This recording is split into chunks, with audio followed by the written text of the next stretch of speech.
mars, ce n'est pas juste une date sur un calendrier. C'est une mémoire vivante, un combat qui continue et surtout une promesse. Une promesse portée chaque jour par des femmes qui se lèvent, qui osent et qui parlent. Aujourd'hui, nous avons choisi de vous amener à la rencontre de 3 femmes impactantes. 3 parcours singuliers, 3 voix puissantes. Elles n'ont pas toutes la même histoire, mais elles partagent la même énergie. Agir, écouter, comprendre, transmettre. Voici leurs histoires. Elles viennent d'horizons différents, mais elles partagent la même force. Croire qu'un monde plus juste est possible.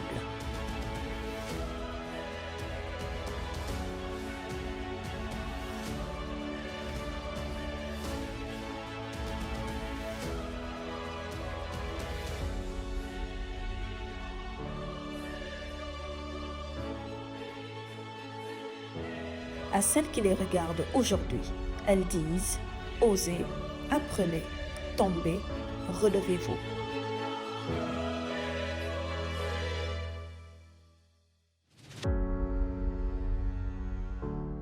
Votre voix a de la valeur, votre rêve est légitime, votre place existe déjà.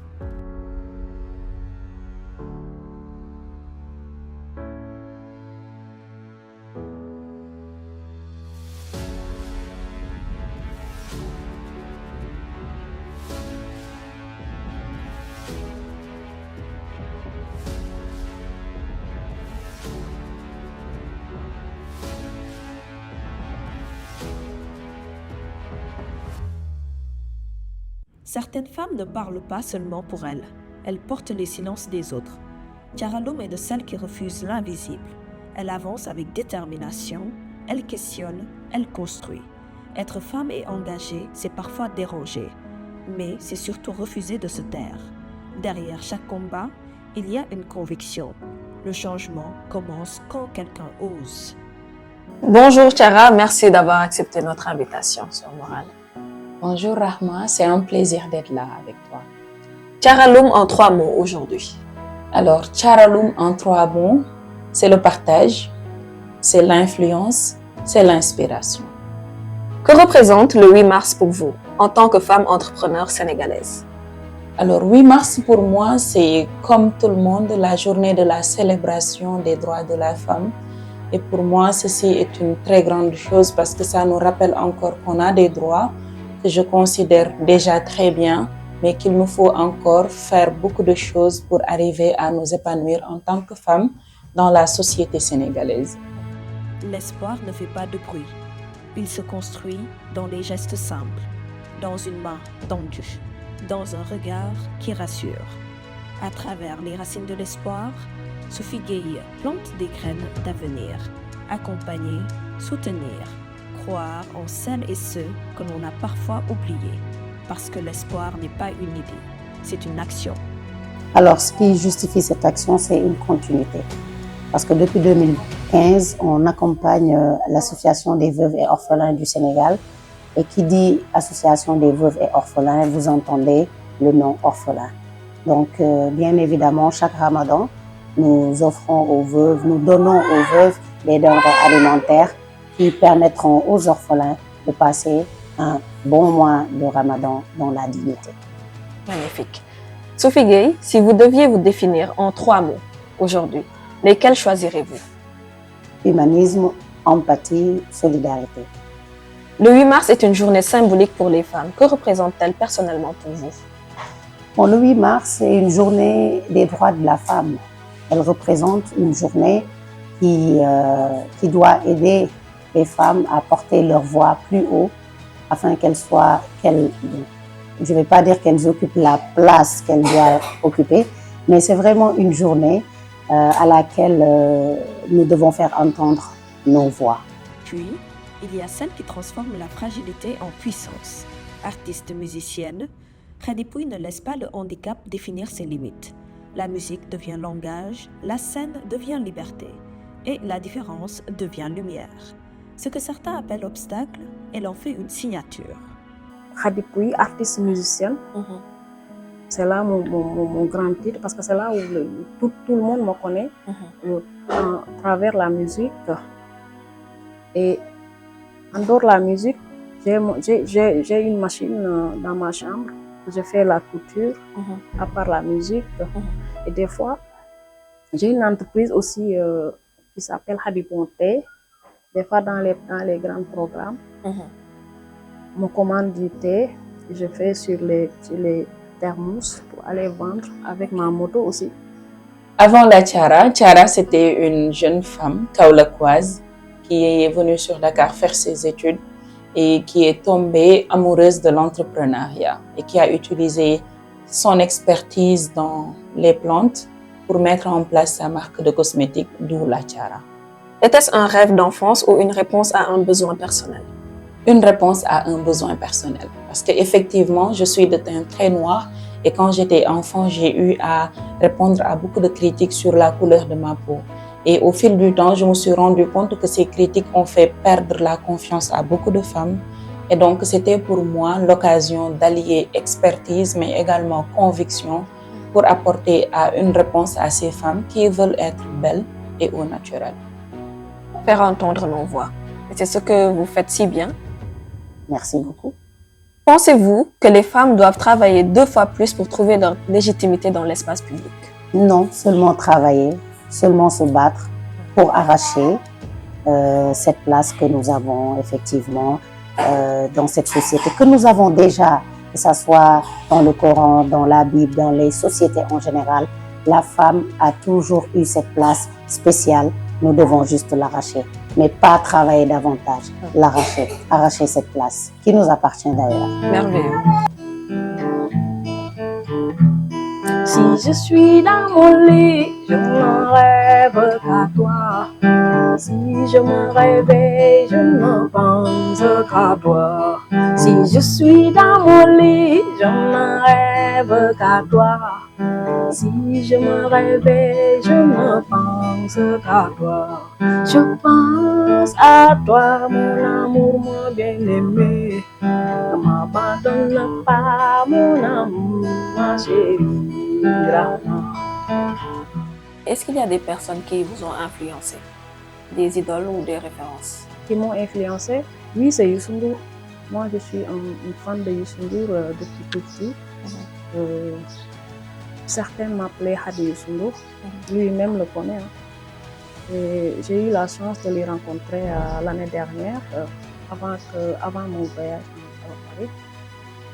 Je l'ai rencontré et j'ai même chanté devant lui et il était vraiment content.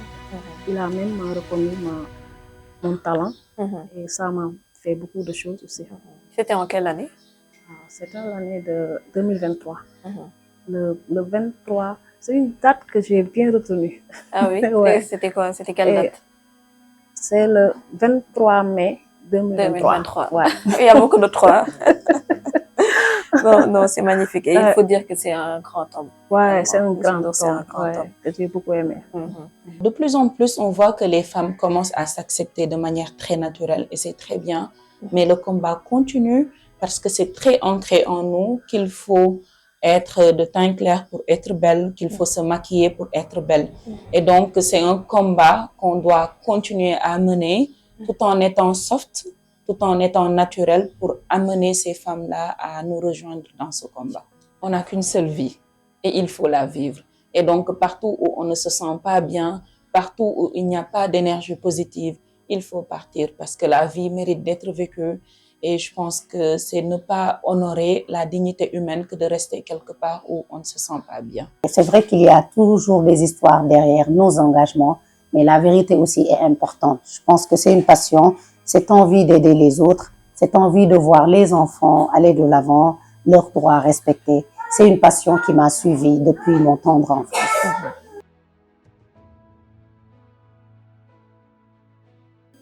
On vous qualifie d'influenceuse positive. Que signifie pour vous cette responsabilité? Impacter positivement la vie des autres et inspirer les autres à faire de même. J'ai commencé par la musique parce que après mon handicap, mes études ont coupé parce que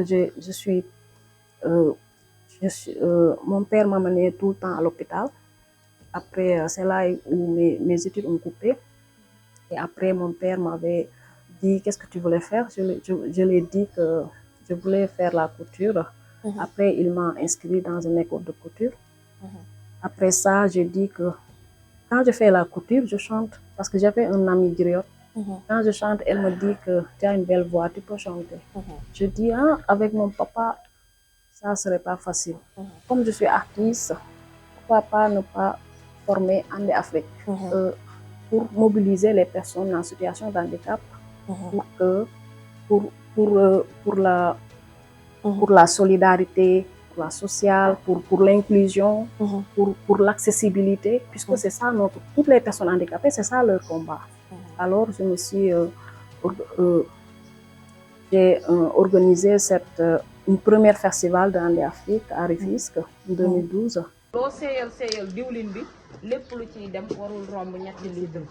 C'est bon. Donc, bu dee dañu jël liibaru karité kon bu ñuy dese ñaari litre rek xaaj moo ñuy dese yaay xool ban diwlin nga koy def. Être entrepreneur au Sénégal, c'est d'abord du courage ou de la résilience? Alors, il faut du courage pour commencer, il faut de la résilience pour continuer. Et donc, c'est les deux, en fait, c'est une trajectoire. Je suis en phase. Moi, je suis kaolackoise. Donc, quand je suis venue à Dakar, il y a eu énormément d'opportunités que nous, en région, on n'avait pas.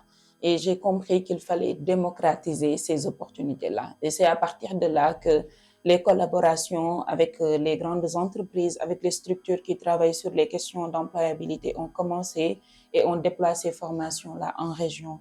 Donc, j'essaie toujours de trouver des opportunités à amener en région pour donner cette chance-là à ces jeunes.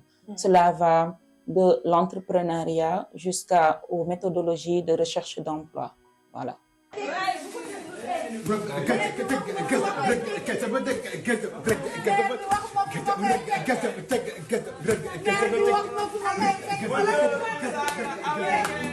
Donc bëgg sa réew dafay tax tout le temps comme on dit nga war a mën a xool fan la problème nekk nga résoudre ko. ay ak maire yi xale yëpp ñu ko bëgg ne safee ngay ñëw kenn du nelawati kenn du yëndati loolu yëpp liggéeyam bu rafet la lépp oyofam la ak mbaaxam la doomi aadama yi ñooy wuutuwaay yàlla ci kaw suuf su ngeen taxawee doomi aadama rek di nga mel ni yàlla ngeen ko defal kon yàlla fayal de yéen kon ñu ngi lay ñaan yàlla yokk la yàlla sàmm la yàlla aar la ak ñi nga xamante ne ñoo nekk ci ligne bi di suivre ñu ngi leen di ñaan yàlla yokk leen yàlla sàmm leen yàlla aar leen. Sophie, si vous deviez fermer les yeux un instant, quelle est l'image la plus marquante qui vous revient de ces enfants que vous avez rencontrés au tout début? Et qu'est-ce qu'elle a changé en vous pour toujours? Beaucoup d'images viennent en même temps. La naissance des petites Sophies un peu partout au Sénégal, suite aux actions que nous avons menées, la construction de cases de santé pour que les femmes puissent accoucher dans la dignité. Chaque petite fille qui naît dans ces cases de santé et qui porte mon prénom me touche et me rappelle à quel point ce combat est important. Ensuite, on a l'ichthyose congénitale, ces enfants malades que nous accompagnons depuis plus de 10 ans. C'est souvenir de voir le bébé Mohamed une semaine à l'hôpital, qui aujourd'hui, qui était le début de cette belle histoire de mon combat contre cette maladie rare. Les enfants qu'on a perdus tout au long de cet engagement, qui ne sont plus ici, mais qui nous donnent la force de continuer ce combat-là. Donc si je ferme les yeux, je vois beaucoup de choses qui passent comme ça. Et tout récemment, j'ai perdu une de ces personnes atteintes de cette maladie et j'étais obligée de garder son corps 3 heures de temps dans ma voiture. Donc c'est des bons souvenirs entre la naissance de ces enfants qui portent mon prénom jusqu'à la mort de ces personnes qui, je ne vais pas dire n'ont pas droit à la santé, mais qui ne peuvent pas avoir une fin digne juste parce qu'elles sont malades. Et on va également parler de votre situation d'handicap, si vous le permettez. Et vous souffrez de cet handicap-là, physique, je précise, depuis l'âge de 7 ans. Et pouvez-vous revenir sur les circonstances de cet événement tragique, certainement? Oui, quand j'avais l'âge de 7 ans, je commence à tomber. Après, mon père m'avait amené à l'hôpital de principal. Ils m'ont dit qu'il a une maladie qui s'appelle... Beaucoup de gens croyaient que c'était un poliomyélite. que c'est pas ça. C'est une maladie rare, surtout ici en Afrique, parce que c'est une maladie qui n'aime pas du tout le soleil. Et vous savez, ici, il y a beaucoup de soleil. Peut-être c'est ça qui m'a donné cette chance de marcher. Parce que le docteur a dit, mon père, si c'était d'autres pays qui n'ont pas beaucoup de soleil, ça va être pire. C'est une maladie rare. C'est une maladie qui s'appelle le rachitisme. Tu vois. Mais aussi, j'avais des problèmes à l'école aussi. Parce que mes amis me disent que tu ne marches pas comme ça, ils se battent avec moi. Ouais, il me fait beaucoup de trucs. C'est là qu'il me fait un peu mal, quoi. Un jour, j'ai vu je peux dire un maman dans la rue qui me dit que ma fille devrait être comme toi, parce qu'elle reste chez elle, elle crie les gens, tu vois, parce qu'elle croit que son handicap, c'est nous qui l'a fait comme ça, et elle ne croit pas en elle comme toi tu fais, parce que je t'ai vu toujours bien habillée, monter dans les voitures. Je lui ai dit, mais ça, c'est à cause de vous. Parce que moi, ce que j'ai devenu aujourd'hui, c'est à cause de mes parents. Absolument. C'est vous qui deviez lui sortir, tu vois. Après, quand je lui ai dit ça, j'ai vu qu'elle a beaucoup réfléchi sur notre discute. Elle a beaucoup réfléchi. Après, la dernière fois, elle m'a appelé, elle m'a dit, oui, c'est vrai. Maintenant, je les amène là où je suis pour vendre les cacahuètes et tout. J'amène ma fille pour ne serait-ce qu'il voit les gens. Je lui ai dit, ça, c'est bien. Donc, on peut dire que ton environnement et ta famille, les personnes qui gravitent autour de toi, t'ont vraiment aidé à bien vivre ton handicap. Bien sûr, bien sûr. Et mon quartier aussi, tout le monde m'a accepté. Moi-même, je me suis acceptée. Et je n'ai jamais permettre que quelqu'un me sous-estime, quelqu'un me regarde un autre regard. Je me suis toujours bien habillée, je me suis bien parlé avec les gens, tu vois, incarner quelque chose. Après, les gens te font comme ça, quoi. Ça, c'est force, quoi. Absolument. On n'a qu'une seule vie et il faut se lancer. On ne sait pas si on sera là d'ici demain, Inch'Allah. Donc, tout ce qui vous vient à la tête et que vous savez que ça peut vous permettre de vous épanouir, allez-y, lancez-vous. On n'a qu'une seule vie. Alors, merci beaucoup pour cette question. Effectivement, j'ai différentes casquettes. La casquette de femme entrepreneur classique avec la marque de cosmétiques naturels La Tiara, la femme d'entrepreneur social avec notre association Defte Yalla Takh, la femme également avec la casquette de créatrice ou de programme. Donc, on travaille beaucoup sur les programmes jeunesse et les programmes femmes également. La casquette de mère, donc j'ai un fils également. Et donc, je valse sur beaucoup de casquettes, tout ce qui me permet d'être épanouie, d'impacter la vie des gens et des casquettes qui font que quand je me couche le soir, je sens que j'ai été utile à la société. Si vous aviez un message à adresser aux femmes de la diaspora et du continent africain en ce 8 mars, quel serait-il? Faites le bien, engagez-vous. Je l'ai dit tout à l'heure, la nature a horreur du vide. Nous sommes fortes, nous sommes puissantes, nous pouvons faire les choses bien. Alors engageons-nous pour changer les choses. L'État doit plus aider les femmes en situation d'handicap. Parce que c'est général. Parce que la femme, c'est la vulnérable. Des fois, je ne sais même pas quoi dire. On a beaucoup dit et il y a peu d'action. Oui.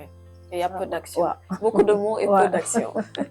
On râle, c'est vrai, pour mettre en lumière les problématiques, mais on râle surtout pour qu'il y ait des solutions, mais des solutions qui sont appliquées. À tous ces preneurs de décision, reconsidérer la femme dans la société et dans le cadre même où nous vivons, parce que souvent, que ça soit les lois et tout cela, c'est importé au fait. Alors que dans notre société sénégalaise, on a des réalités qui sont là. Donc, à chaque fois que vous devez adopter quelque chose, prenez en compte l'aspect culturel, l'aspect humain. Et je pense qu'on y arrivera petit à petit.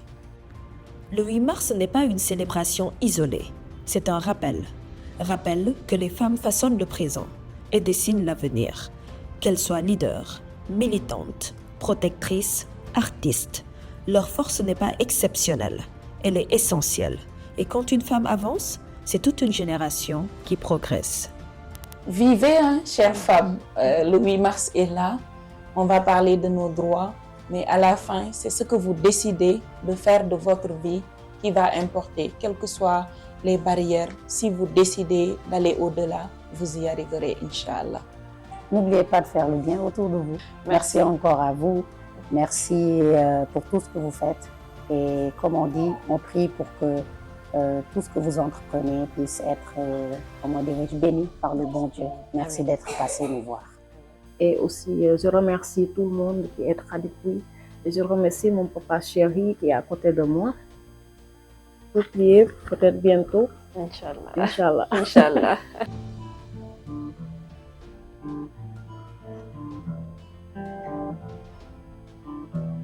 Je pense à toi, mon amour, ma bien-aimée.